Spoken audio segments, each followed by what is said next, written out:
একসঙ্গে থাকি। হ্যাঁ, কি স্লোগান ধরো, জাগো বাহে তিস্তা বাঁচাই। এই জাগো বাহে তিস্তা বাঁচাইটাও কিন্তু অনেক দূর কাজ এগিয়ে গেছে। আমার মনে হয় যে 27 সালে মাননীয় প্রধানমন্ত্রী এটা আনুষ্ঠানিকভাবে ভিত্তি দিবে। এটা নিয়ে অনেক ধরনের নেগেটিভ প্রচারণা করা হয়, কিন্তু এত বড় একটা বৃহৎ প্রকল্প আমরা ভিতরে ঢুকে আমি যতটুকু বুঝলাম অতীতে কোনো কাজই হয়নি, ফিজিবিলিটি স্টাডি হয়নি, এমনি বলে হাওয়ার উপরে চলে। তো এত বড় একটা প্রজেক্ট যেখানে জনগণের টাকা ব্যয় করা হবে, সেটাকে যদি ঠিকমতো সমীক্ষা না করে প্রজেক্ট তৈরি করা হয়, দেখা গেল 2 বছর পর অকেজো হয়ে গেল, এটা কোনো লাভ হবে না।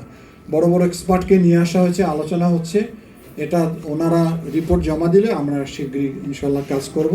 আমার মনে হয় একটা প্রকল্পের মাধ্যমে লালমনিরহাটের চেহারা পরিবর্তন হয়ে যাবে ইনশাআল্লাহ।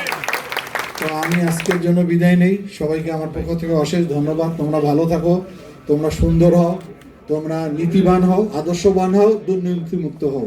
সবাইকে এই প্রত্যাশা রেখে আমি ধন্যবাদ জানিয়ে আমি আমার কথা এখানে শেষ করলাম। আল্লাহ হাফিজ।